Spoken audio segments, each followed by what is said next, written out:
morning, good evening, good afternoon, and welcome to Architects of Love, the one and only weekly podcast where two secretly duplicitous, but for very good reason, cousins sit around discuss the age-old art of storytelling. And at the end, we're going to come up with a brand new story of our own. But I'm your host, Zach, a.k.a. Z-Town TV. That's my co-host slash co-cousin, Devin, a.k.a. Devo City. Devin, how you doing this evening?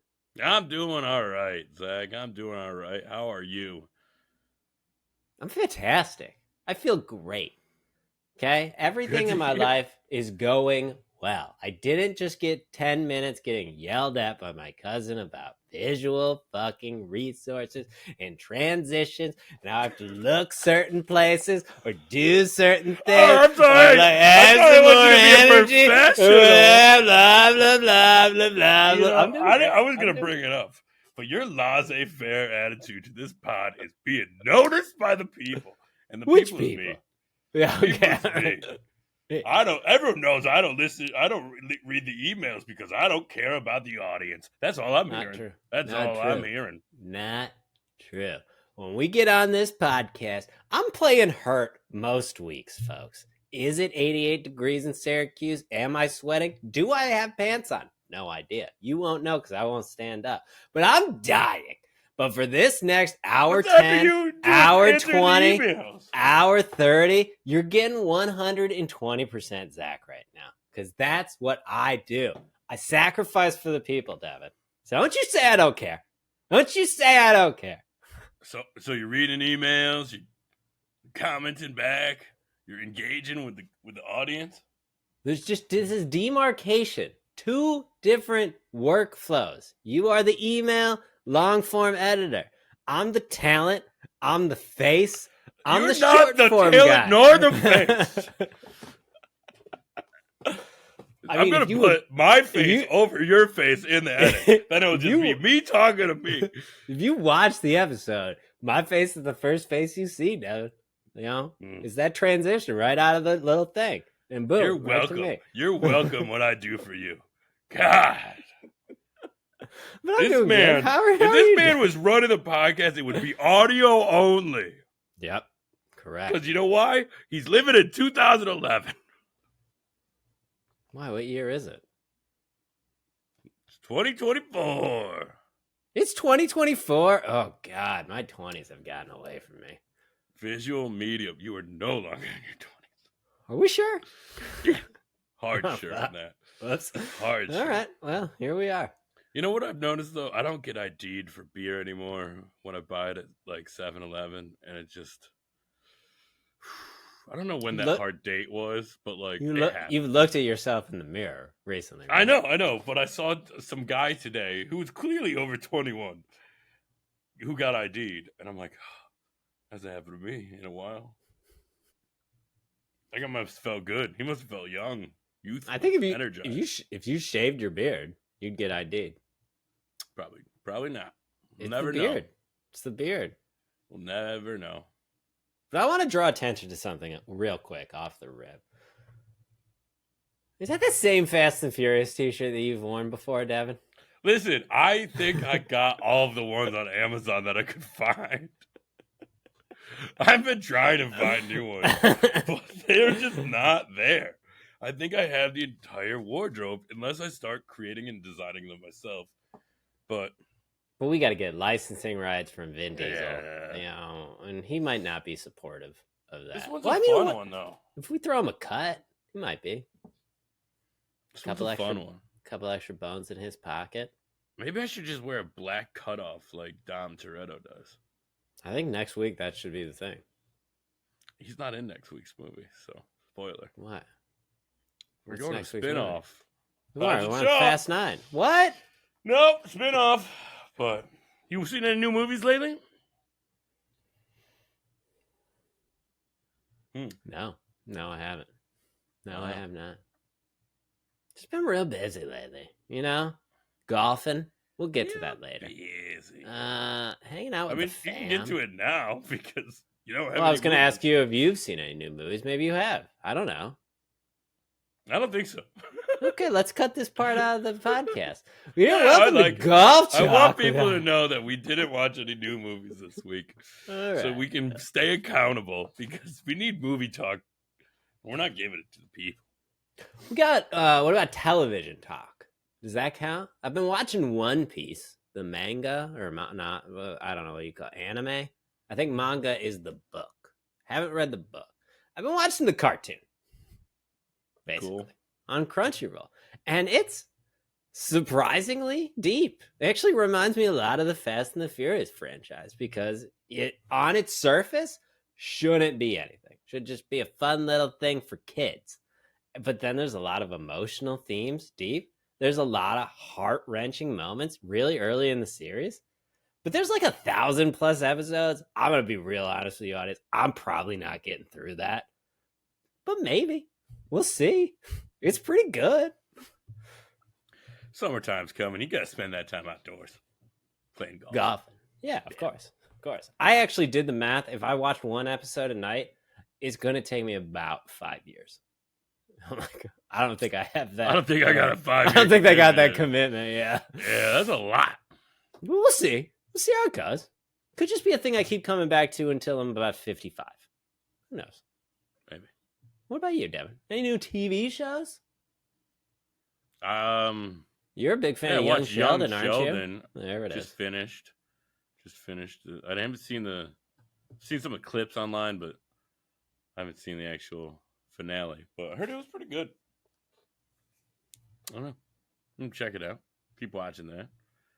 Watching X-Men 97. Just slogging through that one right now. It's just a few episodes. What episode are you on?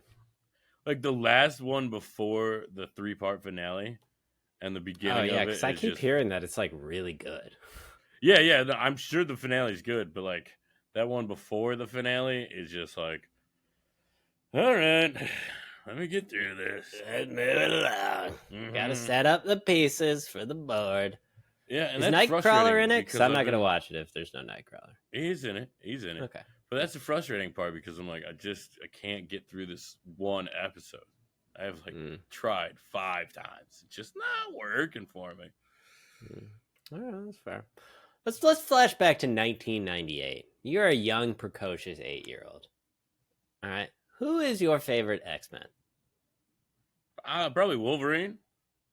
He's pretty cool. Wolverine's pretty badass. I mean, I remember like in Cyclops too, but yeah, probably Wolverine. Was it Wolverine? I mean, you were big into God back then. It wasn't Nightcrawler? All right. So did you go golfing this week? Yeah. Last week at my league night, played the front nine of Pompeii, par 37. Devin. I dominated. Okay. Finally, it started to click. It started to come together. Your So boy was 5 hitting weeks. just beautiful butter cuts with his driver, hitting greens and reg, 2-putting for par. I shot 2 over 37. Absolutely dominant. It got called a sandbagger, but then I flipped it Saturday, played against 2 more people at Pompeii, shot a 16 over 88. So, high variance player. High variance player here. What about yourself? You get out there, you really run roughshod over your friends? Because I heard that you're basically the man now, right? You're better than Scott? No. Scott's taking that back. Okay. Played 9 holes Twilight at Harding, which is part of the Griffith Park. The golf course is beautiful. You're like surrounded by mountains. You'd really love it when you come and Los play Angeles golf doesn't here. have mountains. Yes, it does. It's just flat. No, it's not. Flat land. You ever heard the Hollywood Hills? Come on. What do you think they're on? They're on mountains. And there's mountain ranges Kansas. from the distance. So that was beautiful to play. But the cart, here's the thing about carts with technology in them. They can yell at you. Too close to the tee box. Too close to the green. Return the cart by 7:30. We're starting the shutdown process. What? If I paid, I should be able to play until it's pitch black. That's what I'm saying. That's what the Why twilight you rate call means, me right? back in?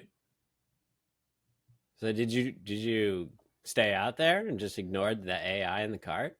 No, because they started the shutdown process. So I didn't want to be shut down and have to walk back. So I drove the cart back. You have to cross like a pretty busy road in Griffith Park in the golf cart. Ooh, almost got ran over by a Porsche. Playing a That's little wild. Frogger, were you? There is a crosswalk, and this one van stopped for us, and he was beeping at all the people who weren't stopping, coming the other way. Mm-hmm. To no avail. Those people were zooming, but that was beautiful. Love that course. Wish I could play the whole 18. Didn't play well, but it was fun. I got on regs in once. New course though, you know, so you're still feeling it out. Of course, you don't know where you hit the ball yet. You know. Yeah, and I played pickleball earlier, and it really messed up my shoulder. So I was just, So then I played the par 60. Didn't do great there either. What'd you shoot? What did I shoot? An 80 something. I know that. It's 20 plus over par. Okay. Oh yeah, It's not that bad. It's not that bad. Well, here's the thing. They were so crowded that you're waiting like 20 minutes at the tee bag. It sucks. At one point, I was like, me, Ryan, and Scott were like talking. We're drinking a beer. We're standing in a circle, and Scott goes to hit. And I was like, honestly, I forgot we were playing golf for a second. I was like, I thought we were just hanging out with the boys. Hanging out. Oh, man. Ryan fell apart. He was 51 over, and 51? said he might retire from golf. So it might be time to take like a little short break. yeah, he's like, if I'm only going to Reset. the golf course if I'm going to the driving range. And There we go. Let's get some practice in. that might be a good thing because it was rough. That's And it's pretty funny too because he doesn't take it well. Like he doesn't get mad or anything. Like he's not freaking out, breaking clubs. It's just like the frustration amplifies. So Yeah. if he'll have one bad hole, he'll just like snowball into more and more and more. And then he'll have a beautiful hit, drove the green, and then 4-putted for bogey, and it's just yeah. That'll happen. Well, you got to get somebody out there, to give you, some pointers. Maybe somebody who's around a 10 handicap. Why don't you come out here, Zach? You heard them. You heard the people. They want you to make a trip. They've been talking about it. All right. Well, maybe. We'll see. It's another fundraiser. We still got to get to Norway, folks. Let's check in on the Nor fundraiser. Forgot about. My dad did have a suggestion for our possible upcoming golf season. Is that I'm already in the golf season, but yeah. No, for like the Architects of Lore golf season. Okay. Yeah. During the member guest. Mm-hmm. Is that we come up with golf movies. Yeah. Devin, we already talked about this. We're going to have a specific golf season. Yeah, that's what I'm saying. Member guest. Okay. All right. Pretty great idea. That's a great idea. Thank you, William. Yeah. I think one of our golf movie ideas, I'm just spitballing this right now, is that we're going to have probably a mid-30s guy who threw out his shoulder, but gets a surgery, wraps it up in something, and then when it comes out, it's basically Rookie of the Year. Boom. Knocking 350 drives out there. And then he's on tour. Golfer of the Year. Yeah, Golfer of the Year. Yep. Nice. It's all about me. Yeah. I think I realized I got to keep my head in the same position while I take my backswing. Okay. Where do you normally take it to? Apparently my head goes wibbly wobbly all the time. And okay, we got a lot to my head. We got a lot to work. How can we work if you're not here, Zachary? Get a little tripod. Huh? Get a little tripod. Nah. Go to the range. Nah. Put me on FaceTime. No. Let me see your swing. Nah. I think you got to make a trip. That's all I'm hearing. Right. Is Zach has to make a golf trip. It's a golf emergency. You want to win Pompeii Guess or what? Because I need help, and you're not willing to put in the coaching time that is necessary. Here's the thing. I was told at League last week that depending on the flight that we get into, I might be able to win it just by myself. So. Wow. This man. Wait until I dominate. I'm coming in with a 68. I want you to dominate. So I will needle and prod you until that happens. Because you only respond to spite. I know. I'm going to need some know. lessons. And maybe just get a ball with your face on it. And I can just... If that's what it takes. You got to commit to listening to me. You got to commit to listening to me. I can't listen if you're not there. All right. You know what? Now it's time for everybody's second favorite and first favorite trivia portion of the podcast, and that is the movie game. Movie game.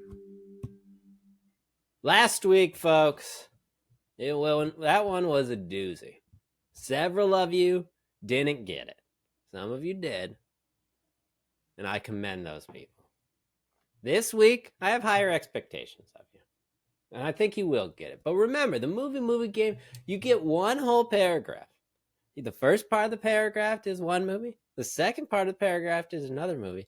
The answer is those movie titles mashed together. Mash them together. Now, last week's question again, maybe this will click for you right now, was, of course, federal investigators are informed of Kaiser Sose, a criminal mastermind who pumped a movie full of so many 80s and 90s testosterone jacked action stars that you are pregnant after reading this clue. That answer, of course, Devin, was The Usual Suspect. It's like, what the... I can't... This is going to be a hard one to mash together. Because it's The Expendables, right? Say the two titles. So it's The Usual Suspects and The Expendables. And I'm not sure how they mash together. The usual Suspendables. Stupid. Stupid. This is a staple of our show, folks, and one of the hosts just got, it's fucking stupid. I'm just saying, the creator of this game, that one was a stretch. All right. Well, Devin, Zach, here's your question. Oh, it's my turn? Okay. Two booze hound slackers slam together hoops and dirty diamond to create a hybrid sport where skilled athletes compete in an underground ping pong death match. These are two comedies. Two booze hound slackers slam together. Okay. But hoops and the dirty diamond to create a hybrid sport where skilled athletes compete in an underground ping pong death match. Balls of Fire? Close. Not fire. Balls of Death? It's still F. It's very close to... Oh, Fury? Yes. Balls of Fury. Okay. I was like, what the hell is that name? So Basket Balls of Fury. Correct. That's how you play the movie game, folks. Mash them together. Mash them up. Devin, show these people how it's done.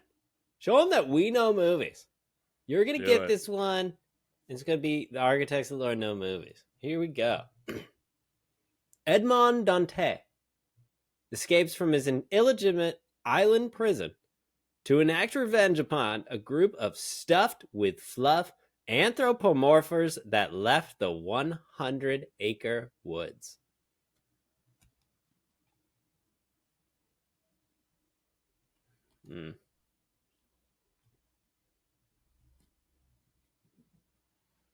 So this is a Winnie the Pooh movie, but is it Robin Hood? Or Christopher Robin? Or is it The Adventures of Winnie the Pooh. It's a Christopher Robin? Yep. Okay. Edmond Dante escapes from his illegitimate island prison. Monte Christopher Robin? There he The is. Count of Monte Christopher Robin? There you go. The Count of Monte Cristo and Christopher Robin. All right. That is correct. See, we know movies, folks. We know movies. We know movies. Also, that one's an amazing book you should read. But here you go, folks. One more time. Devin, tell them how the game is played. Take one movie clue. We take another movie clue. You mash them together. Exactly. Audience, here's your movie game question for the week. This documentary follows a madman as he ascends Yosemite's El Capitan without ropes, so he can endure 7 different endings after throwing the One Ring into the fires of Mordor.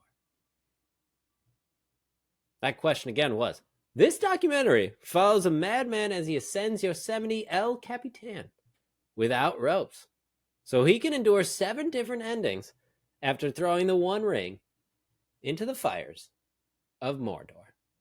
If you know the answer to that question, leave it in the comments below. All right. Now it's time to get into studying the blueprints. We kind of fell off with a wild and crazy theme here, people, didn't we? Yeah, I'm not. That was your thing.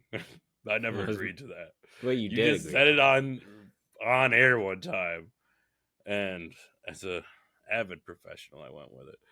All right, Zach, what movie did we watch this week?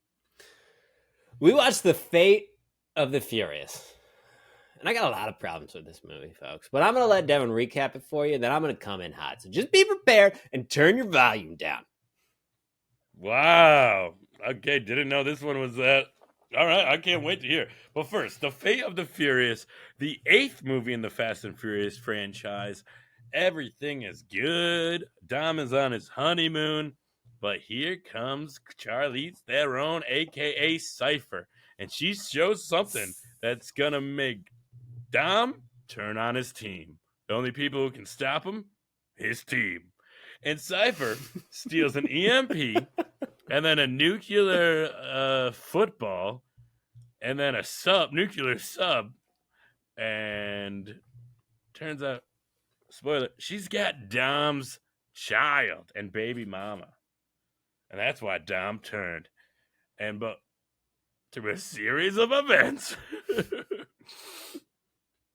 there's a submarine that Dom takes out with a heat-seeking missile. And everyone's just cool with him now, even after no explanation. Fate of the Furious. Did I get that? I mean, the Shaws return. There's more Shaws than one. We got 3 Shaws in this movie. We did get 3 Shaws in this movie. And that's my problem, folks. Because at the end of this movie, you know what happens? Deckard Shaw, they're trying to paint this man as if he's some sort of fucking hero. Look at his decorated service record. Look at how he used to save all these people. He saves Ramsey. He saves Dom's son. And then he comes up at this little rooftop in New York City, and everybody's all smiles and sunshine and rain. He killed Han. I ever see Deckard Shaw on the fucking street, I'm gonna put him in the ground.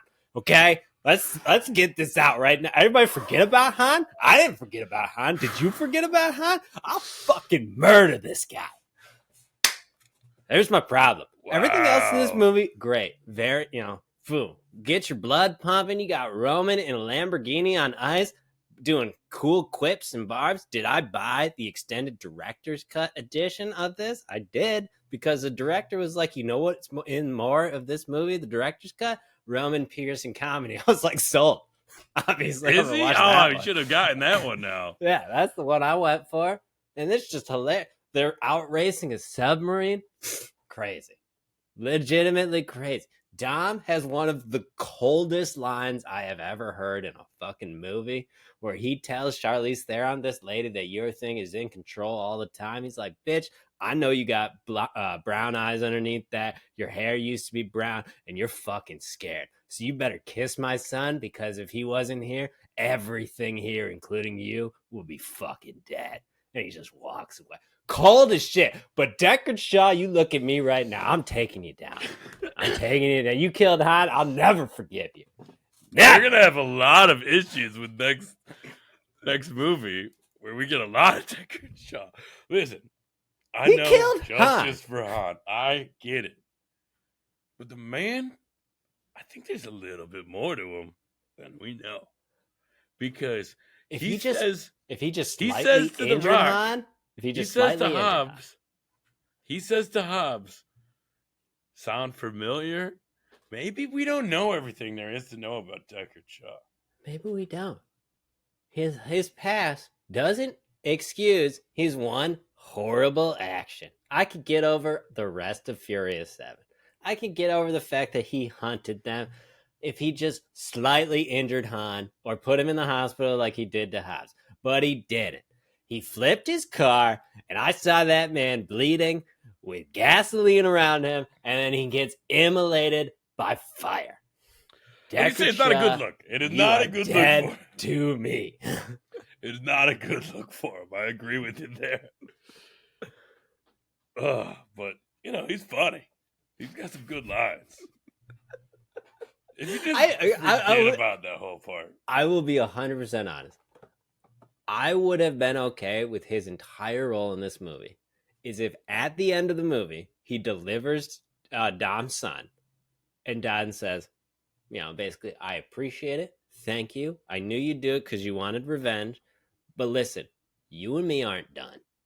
You get a pass for today because you saved my son, but you and me aren't done.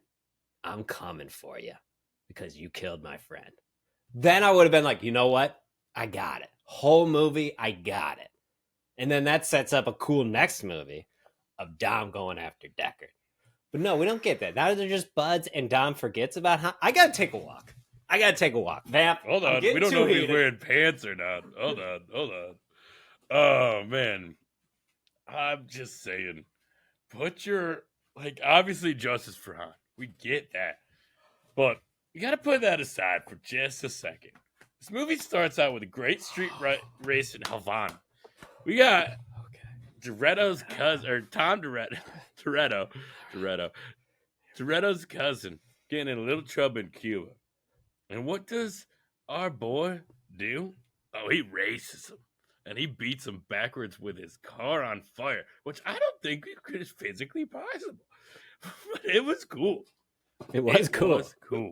We're at the outlandish portion of this series, okay? And he gave that man his car back and his respect. And what's he get in return?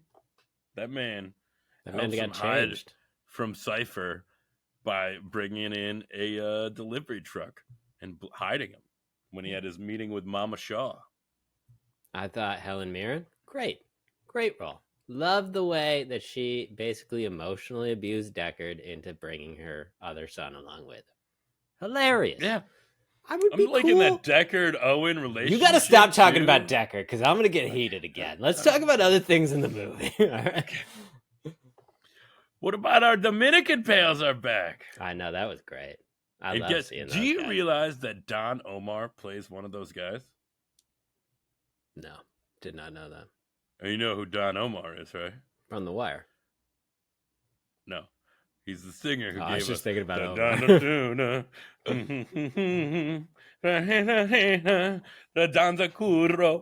See the one, the shorter one? The shorter one?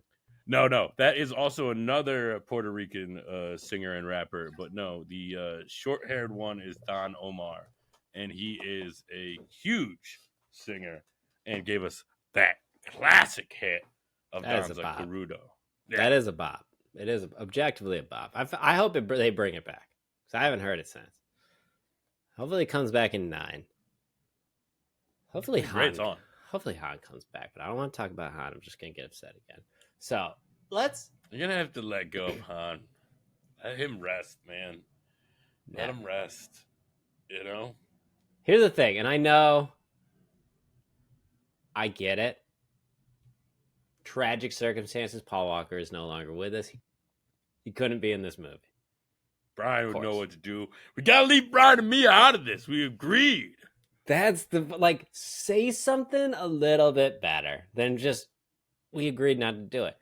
Okay, cool. You're on any other mission where Dom's with you. I can get that part. No, we agreed not to bring Brian into this.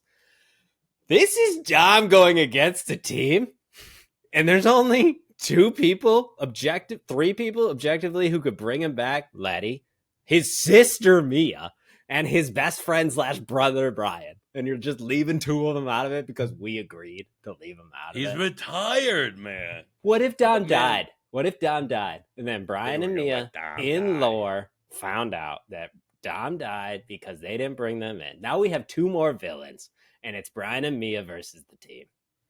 Wow. No, never would happen. They knew. Letty knew Dom was going to get out of this. Letty knew something was up. Letty has that intuition. That's her husband, you know? She knew that he wouldn't be doing this if there wasn't a good reason. And he never hurt any of them. He might have hurt Hobbs, but he knew he could take a hit, you know? He knew he could take it. There was a lot of destruction in that New York City scene with all those zombie cars. Oh my God, the zombie cars. How cool was that? Definitely some deaths. When they're taking them off the parking garage and throwing them at that was pretty cool. It was a cool scene. You got a Winter Soldier type feel where Dom comes up with the shield and the mask and the huge drill. Yeah, but I did like the fact that he just knocked on the window. So I'm like, I'm gonna blow you up. Casual, yeah. I don't want to blow you up, but I'm not trying to kill you right now. I'll kill all your henchmen, but can I just have the? Can I just get that? Just give me the nuclear bombs, please. All right. And then, frick, man, you can outrun a heat-seeking missile. Pretty cool. Pretty cool. Using the tracker and his infamous cross to get the Shaws to his location. And then they're doing a helicopter jump into the plane. Ooh, that was cool. This is spy movies now. We're into spy territory. Don't talk about Deckard. Don't talk about Deckard. You can do everything else, but you can't talk about Deckard. Owen Shaw out here. Owen's cool. All right. Owen hasn't killed any of the team. Owen's cool. Having PTSD with the plane, being like, oh shit, I don't want to be thrown out of this plane again. That was fun. That was objectively fun. That was fun. Roman on point as always. I loved how Vin Diesel killed that wildling, the redheaded guy, the redheaded Christopher from Game of Thrones. I mean, we also knew that Elena was going to die, but objectively speaking, she had to die because you didn't want the love. Because you didn't want the triangle. I get it, but if you're Charlize Theron, you got to understand, you kill Elena, you've lost all your cards. Because you're not going to kill his son, or else you have to kill him. You should have just threatened. She couldn't kill the son. First of all, exactly. I love how the threat of murder. I love how Owen Shaw's brother. Thank you. Don't mention his name. Don't mention shoot his name. Baby, and then he doesn't kill that guy. He just lets him live with the shame that he was going to kill a baby. He's like, I'm gonna let you live so that you remember that you almost killed a baby. Everyone else, they got to die. That guy has to live with what he was about to do. Let's talk about the ending for a second. Where he names this kid Brian. Yeah. Brian Marcos Toretto. Almost like if Brian were to pass. Yeah, right? It's very cute. It was a very interesting move. They don't really explain why he named it Brian. But I guess the team needed a Brian. And Brian retired, so they had to bring in a new Brian. But what if they just named him Paul? Oh, that would have probably been real good. Right? Yeah. Hey, it's Paul. Why Paul? Meet Paul. Paul was a good friend of mine who passed. Brian's Jesse. alive, but Paul or Jesse. I mean, you couldn't do Jesse. Nobody remembers Nah, Jesse. no one really remembers Jesse. Does anybody remember Leon? Leon got out of there. I think he's a teacher I somewhere. think Leon's doing right now. Leon put this life behind him. It has been years. You think he ever watches the news, see Dom and like Letty's pictures come up on those most wanted, and he's like, dodged a bullet there. Did he? He's not part of the family. He's not rich. All of these people are rich. They pulled off a job. They got millions of dollars. The most wanted list, and then Roman just kills like 4 people because he thinks he deserves to be hired. I did like that scene where Roman like finally shows you Roman from Too Fast, Too Furious. We're like, I'm not just a jokester. I actually am capable. And he like beats the shit out of a guy with a car door and then just shoots all of them right in a row. Doesn't miss a single bullet. After being in the freezing cold water. Yeah, he's got hypothermia. Also 100%. did not seem like he was wet at all. No. He didn't get in the car and be like, I need a blanket. But he did say, let's get out of here, I'm freezing. Mm-hmm. He did say that. He's the most realistic person.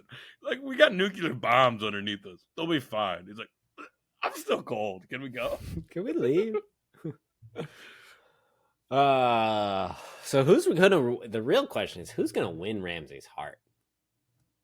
I mean, they got to find out her last name first. What a great little comeback. I thought she was going to be like, does the audience know her last name? I don't know. But I don't know it. You think that Ludacris would figure it out because he's like the hacker? Yeah. You think he would like find out information about her? But he did have a good line. Doesn't matter. It's going to be. It should be Parker or whatever. Yeah. Tej Parker. Yeah. What up, Miss Parker? Which was that from Friday? Yeah. I think so.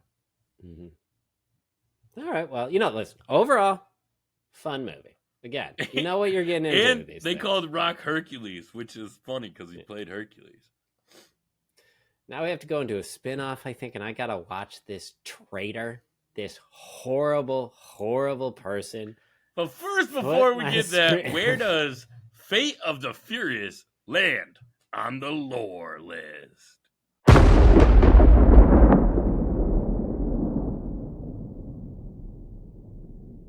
All right, Devin, this one's going to be a tough one. Because objectively, very fun movie. Did it have a glaring plot hole with the whole Deckard Shaw's cool now? Yes. So that's got to bump it down a few notches. Well, on the lore list, which is the ranking of all the movies that Architects of Lore have watched, with Paddington 2 as our exception. That's why it has the asterisk. Zach claims it's a perfect movie, though. Also, remember that this is a list from on high. We are interpreters of the list. This is the objective, correct ranking of these movies. So far, in the Fast franchise, we have Fast 5 at 12, The Fast and the Furious at 19, Furious 7 at 20. We have the Fast and Furious 6 at 27, Too Fast, Too Furious at 37, Fast and Furious Tokyo Drift at 43, and what some would claim probably the worst Fast and Furious movie, Fast and Furious. It's not a claim, it's true. At 51. So, I think this is definitely better than 4. We got to get into acknowledge now 4 was pretty it was an outlier. It was an outlier bad movie. We got to get to where we got to bracket it in the Fast franchise. It's not better than 5. It's better than 4. So we're already narrowing down the scope. Where we go? Already not at the top, not at the bottom. Not at the top. So is not it better than Too Fast, Too Furious? We got a lot of Roman. Yeah, but Too Fast, Too Furious is a lot of Roman and not that duplicitous fuck Deckard Shaw. So, but you need to calm down. I know it's better than Too Fast. It's better than Too Fast, Too Furious. Okay, I think it's better than 6. Quite honestly, if I'm going back and I'm watching these movies, I'm watching this over 7 too. Let's just be real. I am. Wow. Yeah, I get that. There is no CGI necessary, no story that need to be redeveloped because of horrible circumstances. But is this better than the original? The There's original no is Brian, high and I on the love list Brian. because it's the movie that started it all. Yeah. Does But that is mean this a more fun movie than the original? Yes. Is it a better movie? Yeah, probably. Probably. I would say so. All right, so it's between 19 and 12 now, because that's where Fast 5 and the Fast and Furious are. So let me tell you what's between 19 and 12. We got Fast 5, Elf, Halloween, The Exorcist, Captain America, The Winter Soldier, Shrek, Home Alone, and The Fast and the Furious. Right away, I see some Halloween or holiday movies like Halloween and Elf and Home Alone. And, you know, I already think that a movie that you can watch all year round is probably going to be better than a holiday movie. So that puts it right under Fast 5. No, it's not up there. It's not better than Captain America, The Winter Soldier. This movie took both spy thrillers. This movie took the Winter Soldier theme and used it. So it can't be better than the original. So I would say it's right under The Winter Soldier. So you're saying it's better than Shrek and Home Alone? Yeah. All right, I could be happy with that. Would I watch Shrek or would I watch The Fate of the Furious? I'm watching The Fate of the Furious, especially the extended director's cut with extended Roman Pierce comedy scenes. Bursting through the ice to cap out at number 17 on the lore list is The Fate of the Furious.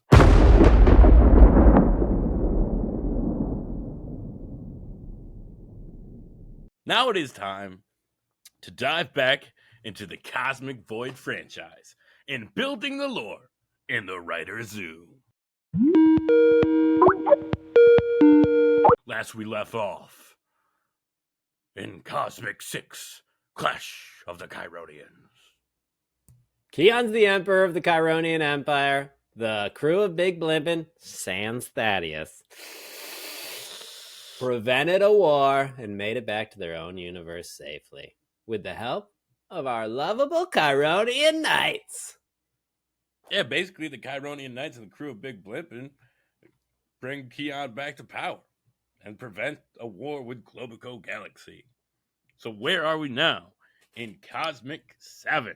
Well, first we're going to have to do a quick retcon.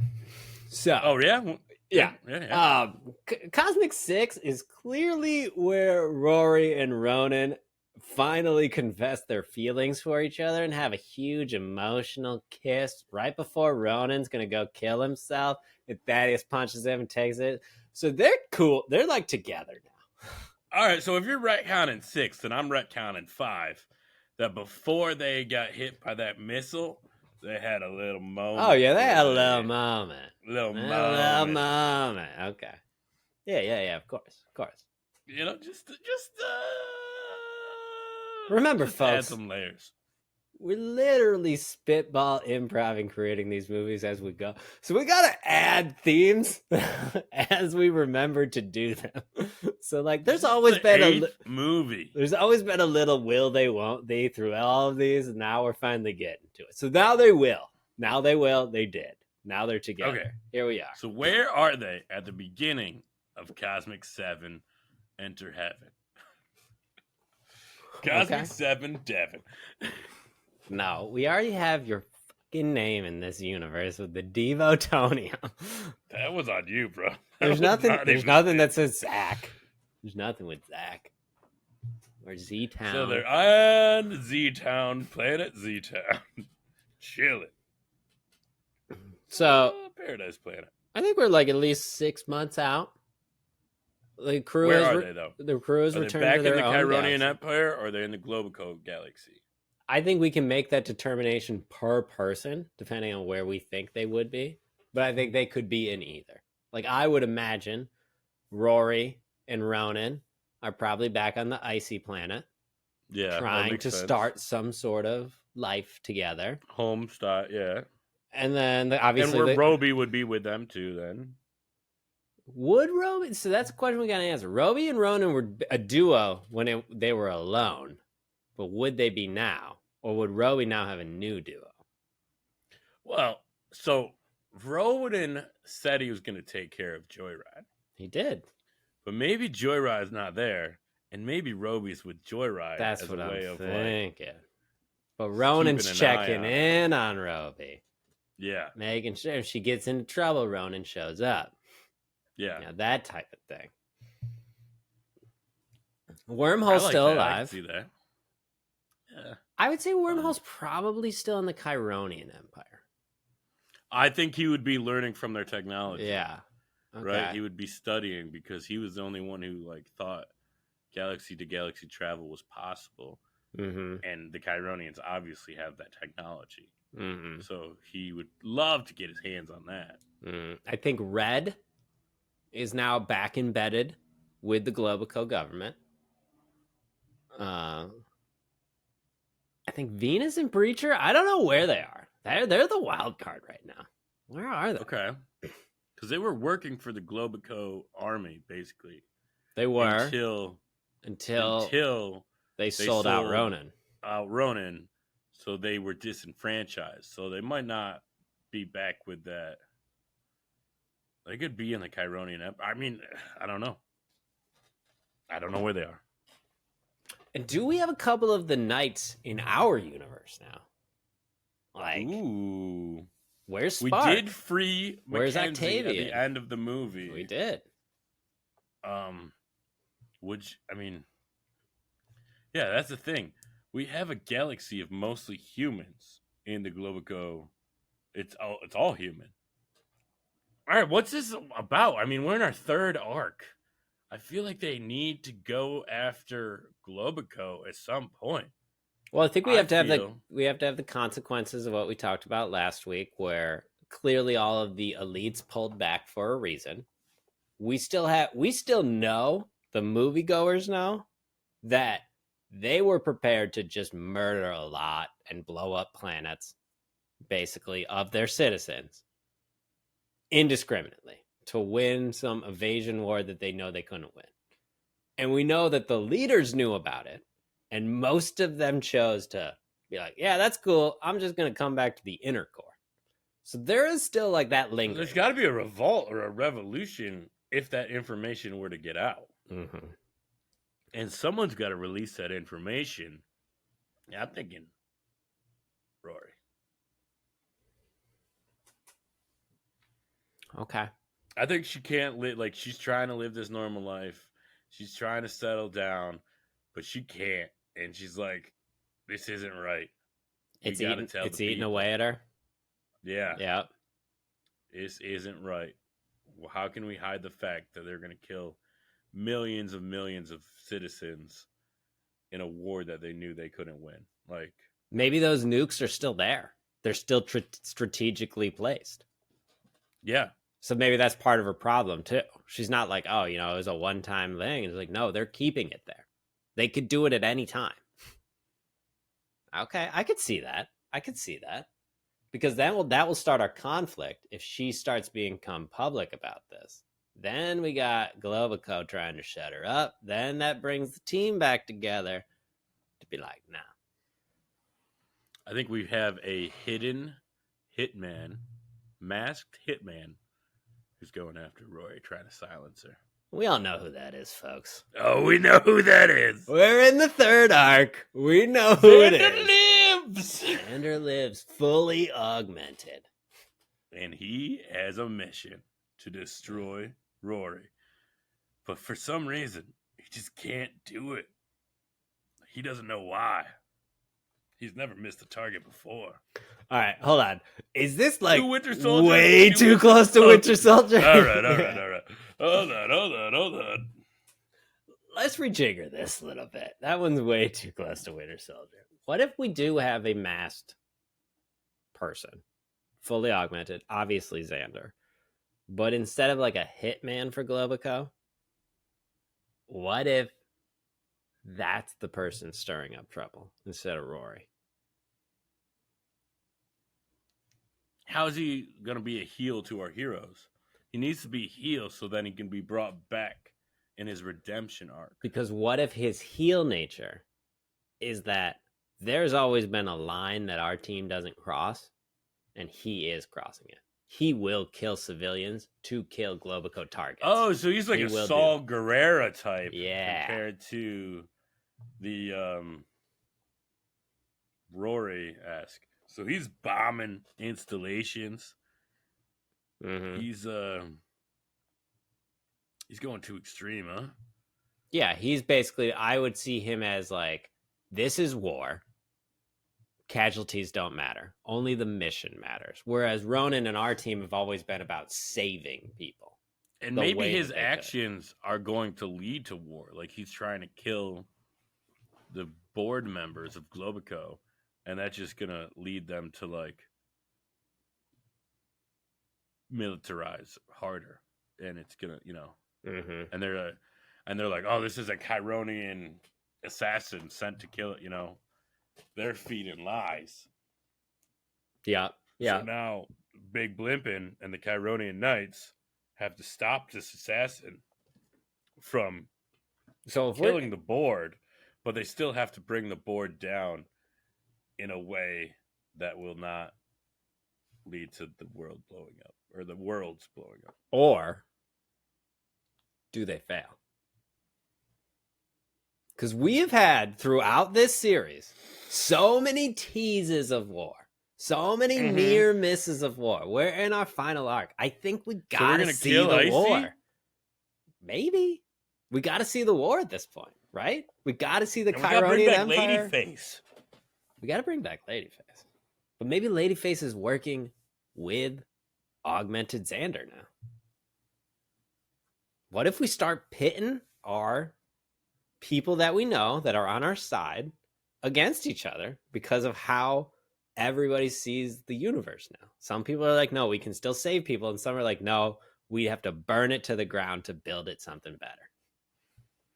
And maybe there's like an envoy from Chironian that is coming in Act 3. And there's a plan to like blow up that, protective belt of nuclear whatever. And that's what happens at the end. They blow up, and they blow up the convoy, and you think there's full out war between the Globico and the Chironian Empire. Yeah, do we want that to happen in this movie, or do we want the That's what I'm saying, war at the end to of the happen? movie. Or no, I'm thinking, do we want that to happen at the end of the second movie so the third movie is all war? Or do we want the last two movies of this arc war? I think we could get away with the last two movies being war. But, you know what I'm like. Yeah, because I think it's the build-up. Next one would be like the build-up and all the things, and then... Like this opening skirmishes, the still trying to get people to stop, but they can't. Like, next movie should be like about them appealing to Keon, and Keon being like, they killed my envoy. If we don't go to war, I'm deposed. Like, this is out of my hands. You have to pick a side. He's like, we're going to war either way, and it's going to be a lot better if I'm in charge rather than the fist being back. Because they are going to destroy everything. So maybe the next movie is about like Keon saying, like, if you join me, then we can build a better place once it's over. And then there's more of a split with our team because some people do want to join him. Maybe some people do join him. And other people are still like, we have to stop this. We can figure this out without war. Yeah. There's still going to be some sort of war. But they tease the people too much. And they have to depose of the Globico board and the corporation running it. Like, that has to be ended. And the people have to be free. But there's got to be people who think the only way for them to be free is to be part of the Chironian Empire. Yeah. Only true freedom comes from strength. Unity. Strength. Chironian. Chironia. I actually just thought of the ending to the series. I can't say it right now. Can't have it on. Don't spoil it for the audience. Okay. All right, so this movie. I think they're trying to live their life. Rory and Ronan. They're on Icy's planet. But I think as a reverse of 4, Ronan is actively checking in on everybody. So like in 4, he would always get messages and ignore them. Now he's actively checking in on everybody. The Keon, the other knights, who's ever over there, Joyride, Roby, all the people. He's taking his leadership role, but it's from a centralized HQ rather than on the ship. Yeah. Because we remember Big Blimpin has been destroyed. I mean, at the end of this movie, or at the middle of this movie, we're getting Big Blimpin' too. Like, it's been a secret project of Icy for this whole time. She's been rebuilding Big Blimpin'. I think there's a Icy and Rory together. When they came back, they started building Big Blimpin' too. Hell yeah. Because they're gonna be So what, sisters? do they have, like a Chironian ship? They must have gotten there in a Chironian ship. Yeah. But like a smaller vessel. More like a Corvette instead of the massive home that is Big Blimpin' 2. Yeah, but they could have used some of the technology they got off that to put into Big Blimpin' 2. Yeah. So, studying the spacecraft. Does this movie kick off with like the real part of the movie? So we got like our first 20 minutes checking in on everybody, seeing how the life is. I think the first part of this movie is Joyride in a heist. Not heist situation. She's like outrunning somebody, right? Maybe she was doing an illegal pod racing, and I had the same fucking thought. Because you just want to open with a chase right away. Opening right? of the movie has to be, and then you get like a hollow message from Ronan. He's like, and she's like, "How you doing?" He's like, "Good." Is it really? Because it sounds like he's like, "No, we're doing good." Roby's been telling me everything, and it says you're moving at 200 kilometers an hour on the city surface. Like, what are you? Oh no, it's fine. Clicks off. At the end of the race, you see Ronan there, and then it's more of like a stern dad. What are you doing? Yeah. And they go back to the farm planet, the icy planet. Mm-hmm. And, Joyride has to be like, I know you told Thaddeus you take care of me, but I'm an adult. Need a little room. I don't need like, you do have room. I live in the farm. You live in the city. That is room. Yeah, because it's all on the same planet. We can make it all on the same planet. We're on the icy planet. Yeah. So I'm thinking that the movie kicks off with a report of a terrorist attack on one of the central planets, and I thought the movie was kicking off with this well, no, like race. Like that's the start of the movie, yes. But I'm saying that's the hook. That's the impetus of our people to go on an adventure is a news first plot point. Yes, you know the terms. Use them. You know them. It's a news report of a terrorist attack and a quick snippet of the terrorist as he's getting away. And there's something that triggers Rory to be like, that's Xander. I got to investigate that. Yeah. And she doesn't have to say it like outright, but like it has to be like something where it's like, I need to go and look into this. And then like maybe she doesn't say it. Maybe she doesn't say what it is, and that could be like a thing of the movie where finally, like halfway through, Ronan's like, "Why are we doing this?" It could be like a coat or a trinket because remember their parents died, right? Yeah. So he could have like something on him, like a brooch or a knife that she recognizes as their late dad's. Yeah. Okay, let's go with a knife. Had on him when he died. Yeah, it's like it could be like a vibro blade. I mean, not necessarily a vibro blade, but like a more high tech, like coal black vibro blade. Nice, but it's like jagged somewhere where it's like kind of like, oh yeah, we never got it to fix in this certain place. That's why she's like, what the like. But then that's a plot point of like they're looking into it when Ronan's like, okay, we don't have to fix everything. There are cops. Like, why are we doing it? And then finally she's like, I think it's Xander. I think she's going to be a little more upfront than he was because remember he had the whole thing of like hiding to find his sister. Mm-hmm. I think she'd be like, I think it's Xander. Immediately? Yeah, because I think she's the opposite of Ronan where she's not going to hide her intentions and she's going to be like, I think it's Xander. And he's going to be like, we saw Xander like die. Like, I'm sorry, but she's like, I need to find out. And he's like, I'll help you search since you hurt, but like, you need. I think he's trying to be like, listen, we got to set this up. I'm gonna help you, I'm gonna believe you. But Xander's dead. We got to probably that's most likely the case. But I will follow you because you never, you always followed me. Mm-hmm. And I Right? think You never those gave up. two have to do it alone until they find out that Okay. it's really Xander, and then they make the call. And then we got the team. All right. Yeah, because Joyride goes off. They see the thing. Those two go to investigate. They run into Xander. They try and stop him, but he blows something up. You have this whole scene it's where his him. mask comes off. You realize it's him. Ronan goes to stop him, and Xander punches him, and it actually like knocks Ronan back. And that's when you realize, oh, this is a new Xander. This is Xander 2.0. This is Xander 2.0. And he's just like, don't get in my way. Boom, he's out.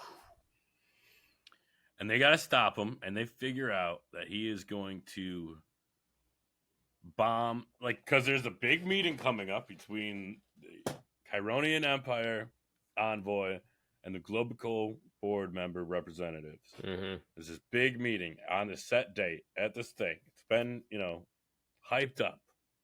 Mm-hmm. So he's going to kill the board with the envoy. The board. Also, I don't think he kills the convoy. I think the board kills the convoy. Somebody has to kill the envoy. I think Xander knows that the board is using this as a trick. Yeah. And they're going to destroy the Chironians. Mm-hmm. So he's going to stop them. And then Rory and Ronan and the Chironian Knights and Big Blimpin try and stop him from killing the board members. Mm-hmm. And by stopping him, they actually destroy the piece. Okay, I like that. But here's the question. Why doesn't Xander tell them that? I mean, a lot of movies can be explained with why didn't they have a 5-minute fucking conversation? I don't know. Well, you tell me. I'm okay with that. If that's what's happening, what is the reason he doesn't tell them? Does he not think that they'll let him, that they'll believe him, or that they'll try and stop him anyways, or that they will? I think there definitely can be something where he's like, they're not going to believe me, because before, obviously, when Xander was alive, Ronan and especially his sister Rory never really trusted him to be a full part of the team. In his eyes, he was always like the kid brother or whatever. And now it's been a couple of years. Yeah, and he has to tell them all that. They have to have that fight. I think while they're fighting, he has to be like, I'm doing this for the good of everybody, including you. And then they got to be like, not like this, man. Not like this. And he's like, it has to be like this. That's why you can't be involved. Just stay out of my way. And I think Nick is the one who presses the button to blow up the chain reaction. And he's like, it was all war. Mm-hmm. And then I think Nick has to know. One, Nick has to know that Nick's the one that saved Xander. Nick's the one that augmented Xander. Nick knows that doing all this was going to set Xander on a extremely rebellious path. And Nick knows that either Xander's going to kill the board, and that's good for Nick, or Xander's going to try to kill the board, and we're going to start a war anyway. Still good for Nick. And I think there definitely has to be a scene where Ronan has to confront Nick about Xander. Maybe it's not in this movie, but it has to happen. Because eventually Ronan's got to take down Nick. That's the guy that screwed over him. So. And I also think, Xander has to have also a love interest. You're like a mini crew that he has. Maybe that's part of where he was, and he broke them out. Yeah, I think he has some. He has to have somebody he confides in. Group of fundamentalists that are willing to follow him. Yeah, kind of like Joker's crew. Maybe they took him in after he got out of the augmentation, and then he became their kind of cult leader a little bit afterwards, and definitely has to have some sort of love interest there where he's like, am I doing the right thing? And she's like, yes, you are doing because we got to humanize them, have some scenes together where he's obviously Big Blimpin crew is not there, but he's showing why he's doing all this. Yeah. But all right, we need a name for Cosmic 7. Into heaven. Into heaven. No, give me something spacey. I don't want to spill our cards with like the Return of Xander or like Chironian Revenge because that hasn't happened. That hasn't happened yet. We're not there. This is more of like a Dark Knight type of thing. What if we just do Dark Revenge? Cosmic 7. Cosmic Dark 7 Revenge. Dark Revenge. Because Pretty Xander's coming out of the dark. Of course. Getting revenge. We're in the blackness of space. This movie is going to end on a oh shit moment. Like on a downer. It's going to end like how Empire ends, where like the heroes have kind of lost. Yeah, they lost. They lose in this movie. Yeah, they lose in 7. They lose in 7. Just like the Knicks. Okay. R.I.P. Knicks. The Architects of Lore original idea. Cosmic 7 Dark Revenge. It's been 6, 7, 8 months or so since Clash of the Chironians.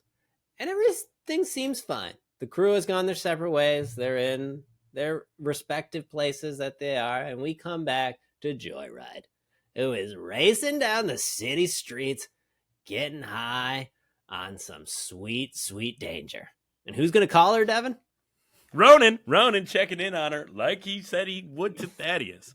She claims she's doing nothing, and Roby has a little something different to say. End of the race, Ronan's there. He's like, what are you doing? Stern dad moment. Stern dad moment. She needs freedom. They go back to the homestead. She has an urge for freedom. And Ronan, also, FYI, Ronan and Rory, they're together. They got together in 6. Like, we kind of like, you know what Well, they go back to their house. Yeah, they go back to Ronan and Rory's house. They're together now. But then after that talk, Rory sees a news report. And it's a figure on there, a terrorist figure who just, but something about that blade really catches her. And she tells Ronan, I think Xander might be alive. We got to look into it. The two of them go to investigate, and they do find out indeed Xander somehow survived the Devotonium blast, but was turned into something more dark. And he's got a mission to take out the Globoco board members. He tells them that their corruption has gone on for too long.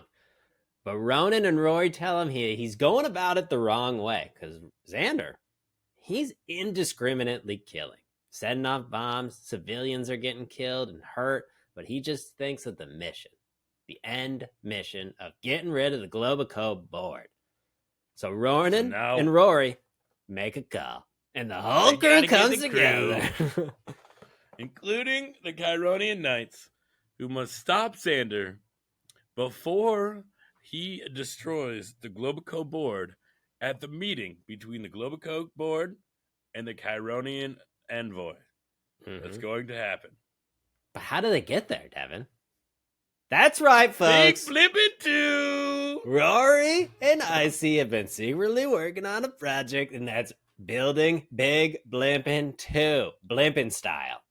And it's got flames on the side. Definitely 100%. It's canon now. They stop Xander before he can take everyone out. But just then, Nick says, you should have listened to your brother. And he hits a button, causing the nuclear bombs that they placed at the border of the galaxy to explode, destroying the Chironian envoy and some planets in the Globoco system itself. Not the icy planet. No. She's cool. She's cool. And that is Architects of Lore original idea, Cosmic 7. Dark Revenge. Basically, they got to take out a dark assassin before the destruction of the world.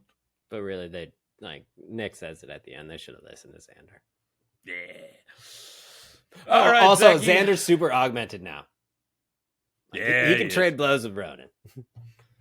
So, what movie are we watching next week? Following our Fast and Furious movie watch. Oh, we're up to Fast 9, people. No, we are not. We are in a spin-off with one of your favorite characters.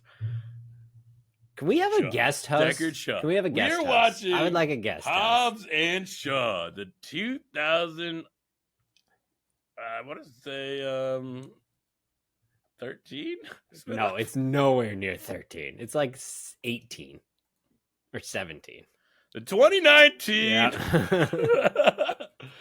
Fast and Furious presents Hobbs and Shaw. Lauren or Adam or Ryan or any of you listeners, would you like to take my place? Because I refuse to watch this fucking movie with this duplicit Deckard Shaw. I'm coming for you. You're going to love it, and so is the audience. Let us know what you think about our original movie ideas. You can email us at architectsoflore@gmail.com. Please follow us on X at Arc of Lore, everywhere else at Architects of Lore. Thank you so much for listening. And Zach. Yes, Devin? What's up? You got what? Story in your head. You go. You can do it. You can do it. No. You know it. If you got a story in your head. And you just can't seem to get it out, folks. Just do it. Do it. Because you're going to stumble on some gold. Like a relative coming back from the dead as more of a terrorist. There's a lot of themes there, people. But just get it out. Because if it sucks, who cares? That's what editing's for. Good night, everybody. Bye.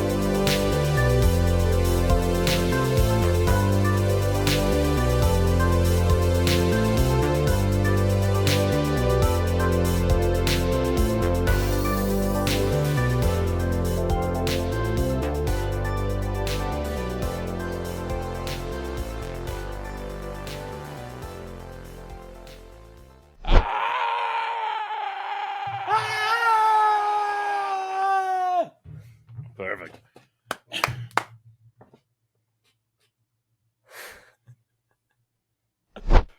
You get longer and longer with these outros. I know, and you start the music too soon, and it gets too loud. You gotta tone it down. I only have a certain amount, a set amount. All right. Like, see, we got there in the end. You were worried about this movie for nothing.